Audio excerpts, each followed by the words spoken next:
What would a government shutdown mean for communities like Bithlo across the country having to live with undrinkable water, cancer-causing water? What would a government shutdown mean for those communities? We can't have meetings like the one you just said we're going to have. We can't have our regional experts go down to Bithlo and talk through how to solve these solutions.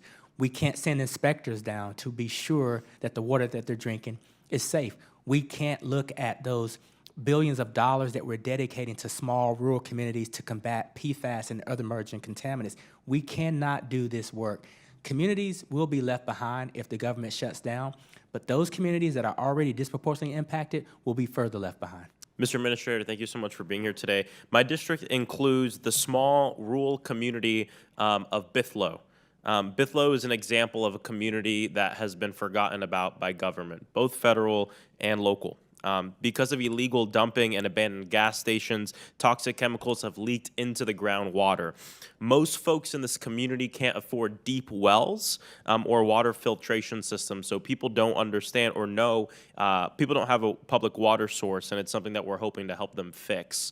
When we're out there chatting with residents, people are scared. They don't know what the quality is of the water they're drinking. And as a result, residents have a higher rate of cancer, brain diseases, etc. And it's not just that, because the community lacks real infrastructure, social programs, the environmental issues on top of that, it's exacerbated drug addiction as well. Being out there is difficult. I mean, it's a difficult situation. Suicide, overdose, etc. And so I had a great conversation with Regional Administrator Gettle, and he had committed to coming out to take a tour of Bithlo, which we're hoping to get on the schedule soon.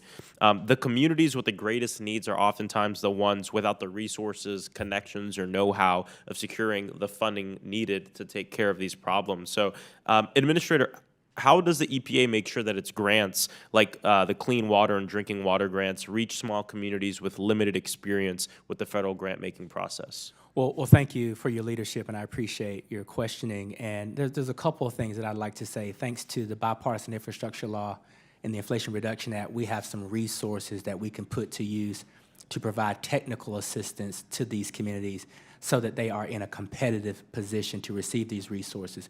I'd like to say two things. The first is we have gone back and looked at our traditional funding at the state level through appropriations to see where the governors are spending their money.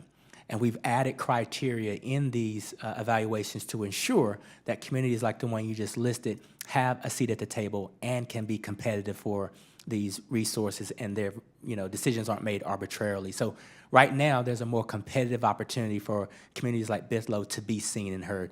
There's $50 billion in water infrastructure resources coming through EPA to funnel to those communities.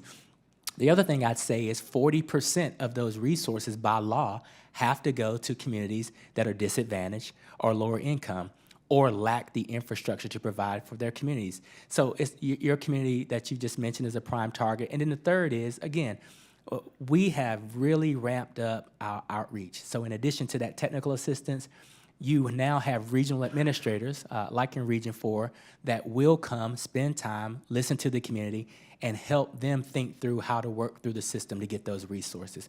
We've got a whole holistic approach there. Yeah, thank you, Mr. Administrator. What can our office do ahead of the meeting with the regional administrator to make sure we're in the best place to have a productive visit, right?